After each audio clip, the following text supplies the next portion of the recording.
Bom dia, boa tarde, boa noite, meus amigos. Boa madrugada, né? Aqui é o Eliel.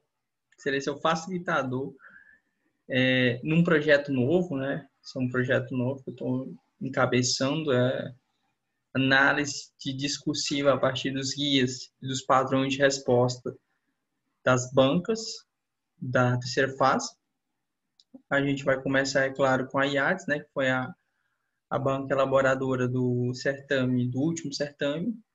Tá? Depois a gente vai começar a fazer algumas análises de outros guias, de outros anos, 2019, 2018, 2017, sob uma perspectiva do CESP, mas sempre olhando para a banca, tá? Não banca de examinadores, não banca que está fazendo o concurso da primeira fase. Tá bem? Então, vou explicar de forma bem resumida como é que funciona o projeto. O projeto funciona basicamente, eu pego o padrão de resposta da banca, está anexado no site da banca examinadora. Pega esse padrão de resposta, elabora, esquematiza esse padrão de resposta para a gente ver o que a banca queria que a gente escrevesse. E a partir disso eu pego hoje eu vou pegar a primeira melhor nota, mas alguns dias eu vou pegar a primeira e a segunda melhor nota, e a partir disso a gente vai analisar como ele acertou, da forma como ele fez, da forma como ele estruturou os parágrafos. Pra gente, é meio que um trabalho de terceira fase, né? A gente vai analisar as assertivas de história do Brasil, política internacional, economia, direito, geografia, tá? Eu não vou fazer idiomas na minha praia. A gente vai analisar sobre a ótica do português também, tá? Isso é super importante, tá bom? Eu vou aqui, antes de compartilhar meu vídeo, uma frase que eu gostei do filme Senhor dos Anéis, O Retorno do Rei. Basicamente assim, não existe triunfo sem perda, não há vitória sem sofrimento, não há liberdade sem sacrifício. Basicamente é isso que se resume realmente a nossa caminhada, né? Não tem como a gente querer ser diplomata, querer estar no CrossFit, querer fazer aula de piano, querer jogar xadrez, querer correr uma maratona, não tem como. A gente tem que ter alguns sacrifícios. Nossas saídas à noite às vezes não irão ocorrer como a gente queria, a gente vai ter que passar o Natal em casa, porque a prova foi remarcada para dezembro, então a gente tem que fazer sacrifício para a gente angariar nossas vitórias. Vamos começar? Pronto, primeiro tema da terceira fase que a gente vai abordar, como questão de 2019, da terceira fase, operações de paz da ONU e sua participação brasileira nas operações de paz. Participação brasileira nas operações de paz da ONU. Essa questão caiu em PI, foi a quarta questão de PI, era uma questão de 60 linhas, eu vou aqui mostrar para vocês. É uma questão de 60 linhas, valia 20 pontos. Foi uma questão difícil. Média, 10 pontos. Melhor nota, tirou 15 pontos. Tá? Para vocês verem, essa questão realmente é uma questão bem estruturada e bem complexa. Vou ler aqui rápido para vocês. Considerando que o excerto apresentado tem caráter meramente motivador, elabora um texto dissertativo a respeito das operações de paz da Organização das Nações Unidas e da participação brasileira nelas no decorrer das últimas 7 décadas. Aborde necessariamente os seguintes tópicos: a relação entre operações de paz e a Carta da ONU, isso foi o que muita gente pecou, as gerações das operações de paz da ONU, suas principais características, a galera se embananou toda aqui, no mínimo 2 exemplos de operações de paz de que o Brasil participou em cada uma das gerações tratadas no item anterior. Essa era difícil. Muita gente nem chegou a responder essa. E, por último, as orientações, diretrizes e ações dos documentos estruturantes da Defesa Nacional relativa à participação do Brasil em operações de paz. Isso daqui eu nem sabia que existia. Embora todas essas lamentações que eu expus a vocês, a gente vai fazer uma análise do padrão de resposta da banca. Eu esquematizei para não ficar uma leitura chata, né? Pronto. Carta da ONU e operações de paz. Primeiramente, você tinha que abordar que as operações de paz elas não estão previstas originalmente na Carta da Organização das Nações Unidas. Tá? O fundamento jurídico normativo delas evoluíram de forma consuetudinária, ou seja, a partir do costume internacional. Tá? A primeira força de emergência das Nações Unidas, o NEF-1, o então secretário-geral da ONU, o Deng Dimagoff, acho que é assim que se pronuncia, tá errado, mas eu acho, né? Ele disse que o fundamento jurídico para a decisão dessa missão, dessa primeira missão de emergência das Nações Unidas, ela estaria no capítulo 6º e meio da Carta Constitutiva da organização. Havia uma combinação da solução passiva de controvérsias, presente no capítulo 6, das medidas que possibilitavam o emprego de força, no capítulo 7, e podia adicionar o capítulo 8 também, que dispunha das ações em conjunto com órgãos regionais para a manutenção da paz internacional. Então, basicamente, era o quê? Era o artigo 6º, era o capítulo 6º e meio, o 7º e o 8º. O ideário, também, a gente podia infiltrar a noção de segurança coletiva, que perpassa todo o documento da Carta da ONU, tá? Também se relaciona a operações de paz.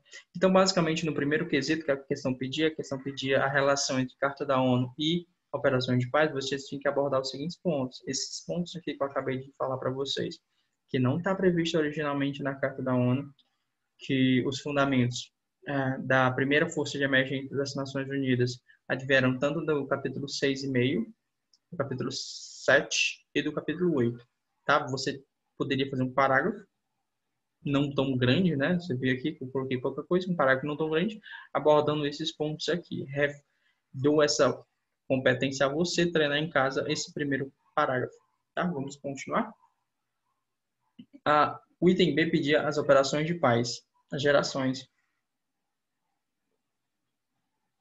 Esse daqui é um pouco mais complexo, tá? A gente poderia dizer que a primeira geração inicia-se em 1948, tá? Era a primeira operação de paz, ela foi fundamentada, como eu disse anteriormente, no capítulo 6 da Carta da ONU. Ela objetivava a criação de um ambiente propício para a resolução pacífica de controvérsias, tá? E havia 3 princípios básicos. Esses princípios básicos seriam a proibição de uso de forças de tropas da ONU, exceto no caso de legítima defesa, tá? O tratamento imparcial às partes opositoras, porque nessa época não existia tanto ainda aquela questão ideológica de capitalismo e socialismo, existia, mas não tanto. Na verdade, existia muito, mas não no nível que chegou nos anos depois.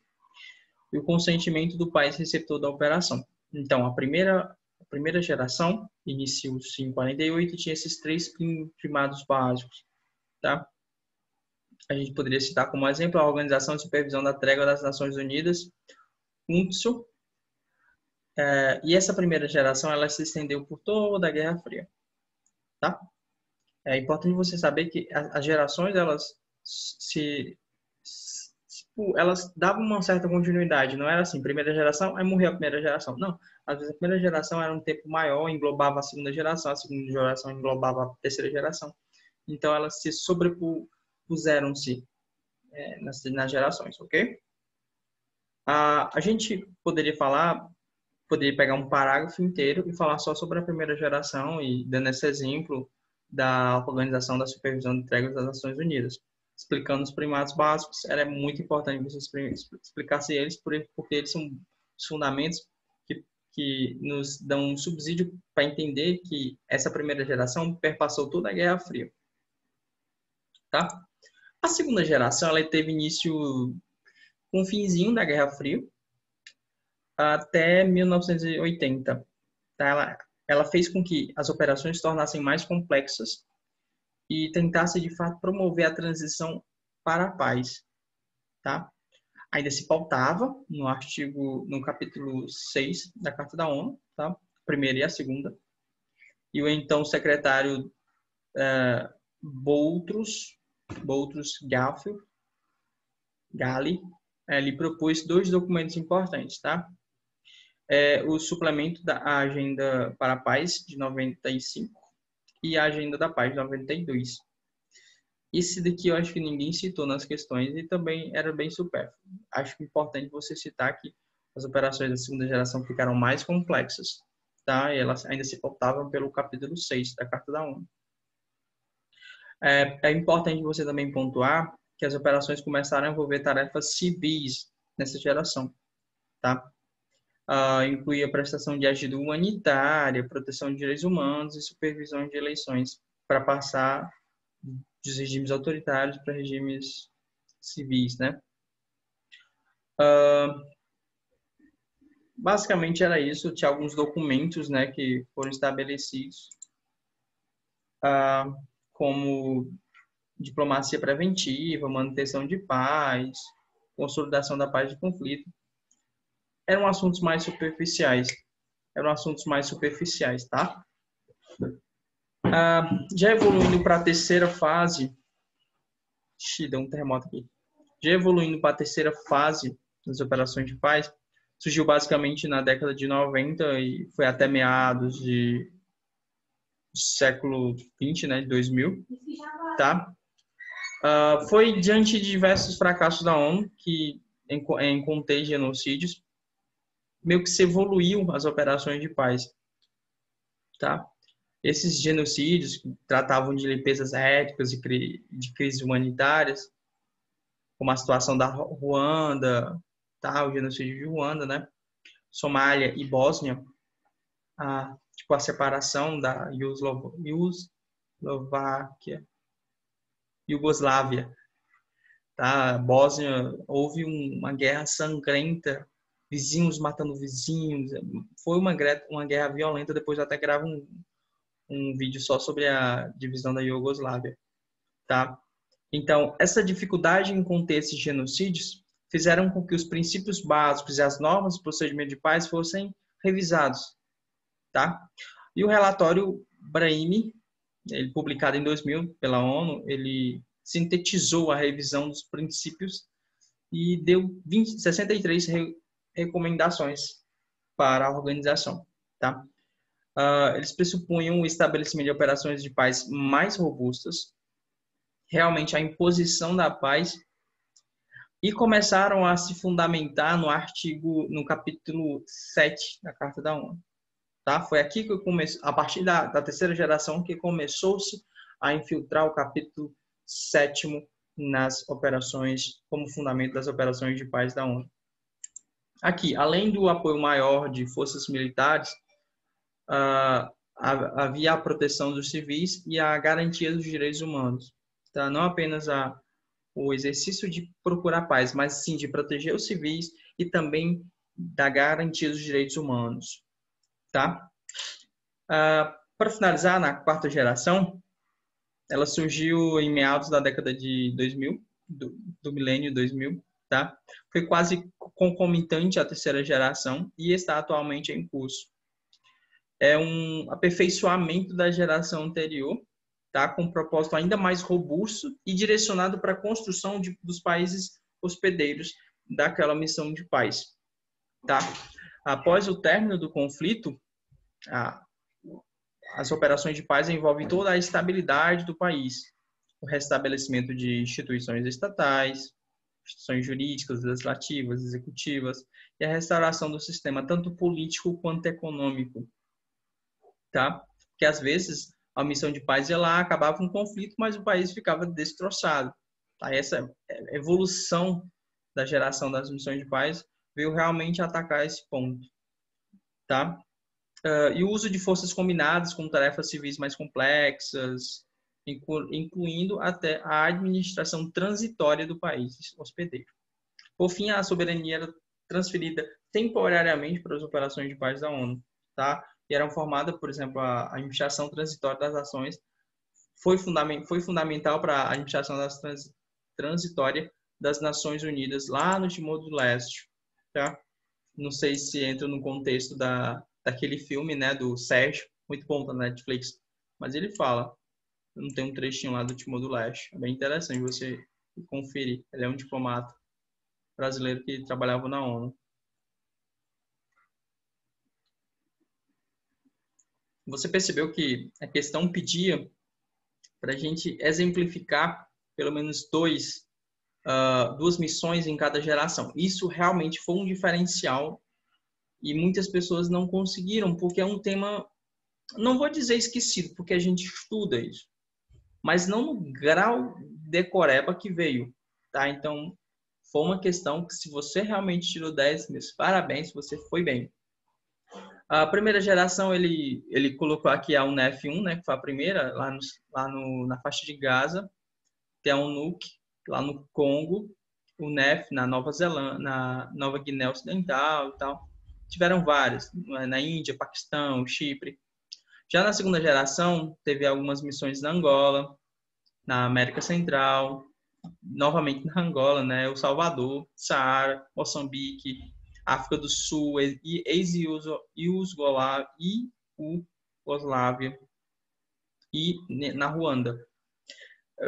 Meio que eu falei, né, tipo, nessa ex-Iugoslávia, lá nas Bósnia, eu falei, tanto na Ruanda quanto na Bósnia, essa tentativa de conter esses genocídios fizeram com que evoluíssem da segunda geração. Então, meio que já dava para ter colocado, e quem fez isso já contextualizou e conseguiu ganhar os pontos necessários. Na Croácia também, que veio da separação da Iugoslávia. Percebam que Angola apareceu bastante aqui, né? Eslovênia também, na Iugoslávia. Angola apareceu muito. Já na terceira geração tem um pouco menos. Kosovo, também na ex-Iugoslávia. Tá? Timor do Leste, aquela que eu falei para vocês. Teve a administração transitória. Por fim, na quarta geração, Etiópia, Libéria, Costa do Marfim, Haiti, esse Minutash, acho que é Minutash que se pronuncia, teve no Sudão e Timor do Leste. E por fim, eu estou na quarta geração já, né? Nepal, República Democrática do Congo. Algumas vezes aqui o Brasil participou. Tá ok? Brasil nas operações de paz. O fundamento documentos que fundamentavam isso, né? Havia a Política de Defesa Nacional, foi instituída em 2005. Havia a Política Nacional de Defesa, que foi de 2012 a 2016, foram revistas. Havia a Estratégia Nacional de Defesa, 2008 e 2012. O Livro Branco de Defesa Nacional. Esses eram alguns fundamentos documentais que havia no Brasil para possibilitar que ele participasse de operações de paz. Algumas diretrizes de ações orientantes das operações de paz pelo Brasil. Tá, o incremento da participação em operações de paz brasileira, ele advinha principalmente do aperfeiçoamento do preparo das Forças Armadas do país, tá? E particularmente por meio do Centro de Operações de Paz do Brasil. Havia um centro só para isso, tá? Então, o Brasil projetava-se o poder brasileiro no meio internacional, visando essas operações de paz. E sempre fortalecendo aquele sistema de seguranças coletivas, tá?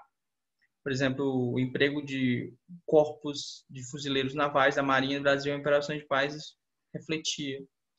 Houve também o desenvolvimento de expedições do Exército Brasileiro para ser capaz, o Brasil fez alguns treinamentos fora para ser capaz de empregar suas forças armadas no exterior. Eu vou analisar agora aqui com vocês uma resposta. Foi a melhor resposta, ela tirou 15. Eu sublinhei alguns pontos aqui. Como eu estou fazendo só uma exposição do padrão de resposta, então não é uma aula. Estou só explicando como é que a banca tratou lá. Tudo que eu falei não saiu de livros, não. Foi o que a banca deu como padrão de resposta. Então, se tiver falhas nas respostas, foi da própria banca. Aqui eu vou fazer uma análise com vocês da melhor resposta, tá? Olha, começou, secretário-geral das Nações Unidas, então o cara já começou acertando o nome do cara. Então, nossa, isso aqui já é uma coisona, que é difícil o nome dele. Encontrou solução criativa para não consecução de um Estado-Maior da ONU, prevista na Carta de São Francisco, essencial para garantir a paz e segurança nacional. Segundo o líder sueco, entre o capítulo 6, que tratava de soluções pacíficas de controvérsias, e o capítulo 7, sobre soluções coercitivas de controvérsias, pode-se deduzir a necessidade de inferir um capítulo 6,5. Tratava-se da necessidade de prover a paz diante da reiterada negativa dos Estados-membros de ceder tropas permanentemente à ONU. Afinal, a organização tinha como objetivo, primeiro, a manutenção da paz sistêmica e o impedimento de uma terceira guerra mundial.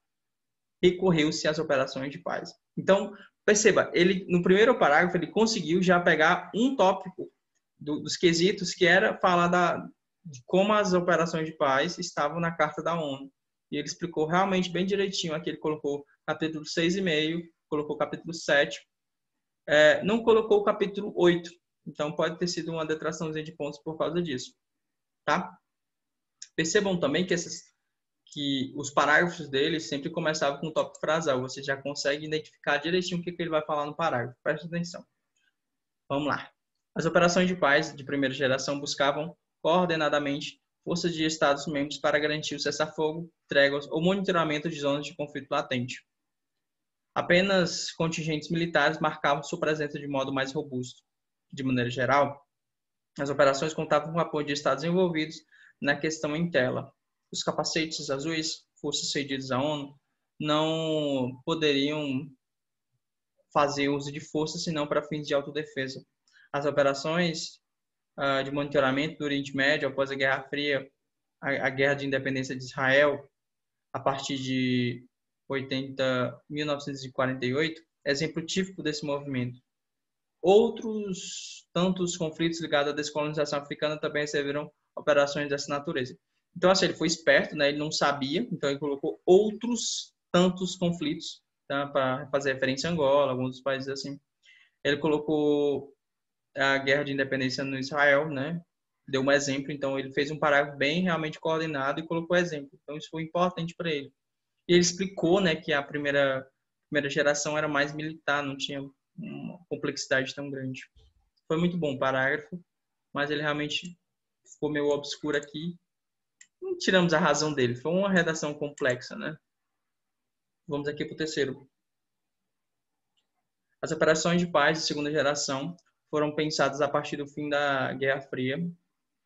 Em Enlarged Freedom, Boston Gale, secretário-geral da ONU em 1992, explica como a cooperação russa no Conselho de Segurança viabilizaria a expansão em número e em escopo nas missões. As novas missões utilizariam também o capítulo 7 da Carta da ONU, ainda que a revelia dos Estados-alvos, para promover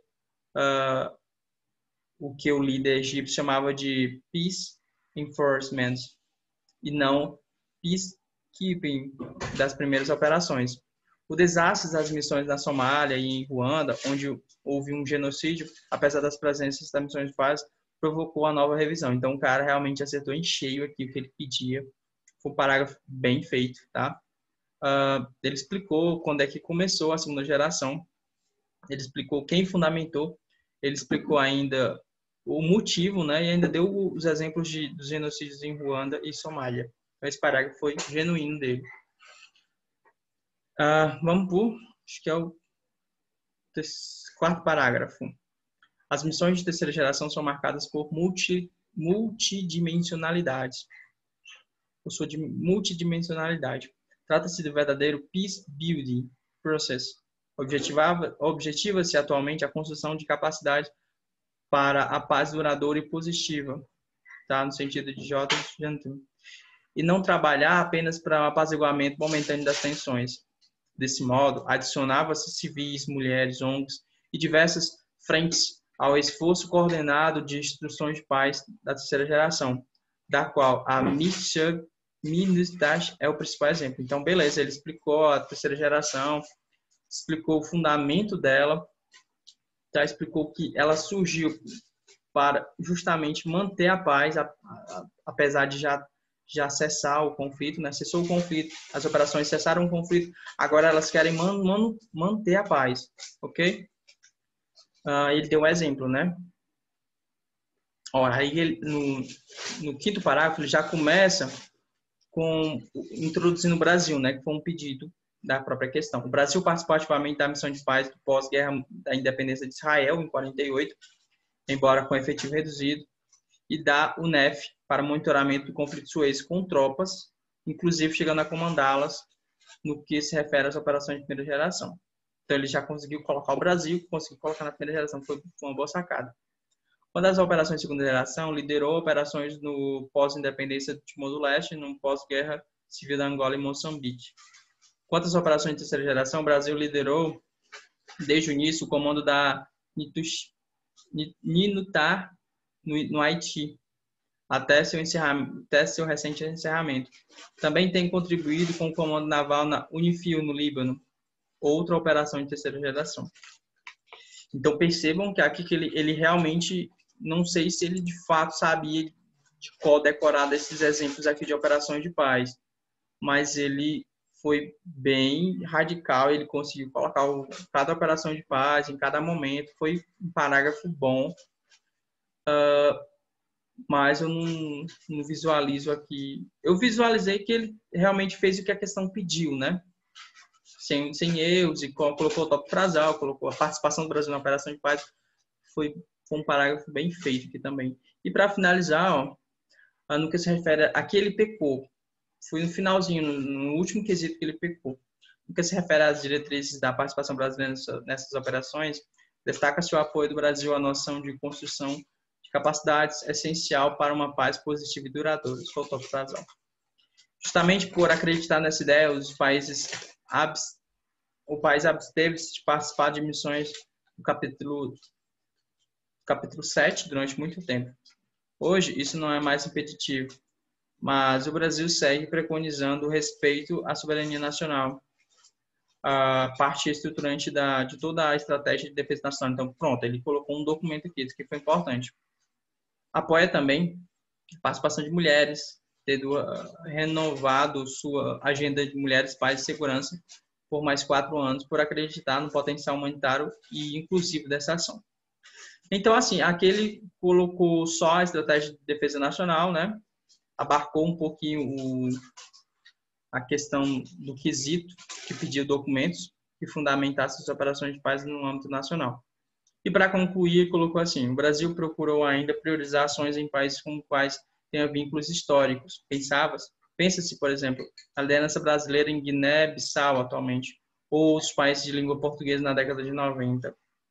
O Brasil também tem liderado esforços na Comissão de Consolidação da Paz da ONU, continuamente trabalhando para revisões dos parâmetros de controle de mandatos e do escopo da atuação das operações de paz. Esse esforço reflete a noção brasileira de responsabilidade ao proteger e compromisso com a construção de paz duradoura. Então, assim, galera, o que vocês podem perceber é que a redação dele não foi ruim, foi ótima. A redação dele tirou nota máxima dentre todos os diplomatas, né? Mas tirou 15. Ou seja, o examinador pesou muito na mão na questão, pesou muito nos quesitos, ou realmente a gente pode observar que ele pecou nesse último quesito, que foi exemplo de ações, diretrizes e orientações. Ele colocou só um, a questão pedia mais, vou ver aqui. A questão foi muito específica. No mínimo 2 exemplos de operações de paz que o Brasil participou em cada uma das gerações tratadas no item anterior. Então a questão foi muito taxativa nesses 6. Ele colocou no mínimo 2. Ele não queria menos de 2, ele queria no mínimo 2. Então, assim, eu acho que o rapaz aqui o diplomata aqui não atingiu nota máxima porque ele pecou muito nesse quesito C e no quesito D, orientações, diretrizes, ações, documentos estruturantes da defesa nacional relativas à participação do Brasil em operações de paz. Então, o C e o D ele pecou. Tá? Então, eu acho que no A e no B ele foi ótimo, mas nos outros 2 ele não teve resultado tão satisfatório. A questão tinha 60 linhas, então dava para explorar muita coisa, mas era um assunto muito obscuro, né? Não vamos tirar o grau de dificuldade da questão. No mais, era isso. Como é um projeto novo, eu espero que vocês tenham gostado. Se gostaram, curta o vídeo, siga o canal e compartilhe com mais algum amigo seu ciancedista. E para finalizar, aquela frase de sempre, né? Deixa eu ver se eu acho aqui ela. Pronto. Harry Potter e o Cálice de Fogo. Não são as nossas habilidades que mostram o que realmente somos. São nossas escolhas. Então, galerinha, não importa se você era o primeiro aluno da sala de aula ou era o último. Você está aqui estudando para diplomacia, você fez as suas escolhas. Então, vá com elas até o fim. Tá bom? Não são suas habilidades preconcebidas que vão te fazer ser um bom diplomata ou não. Tá? Espero que vocês tenham gostado. Até uma próxima e se gostou desse projeto novo, apoie, porque dá um trabalho fazer. Até mais.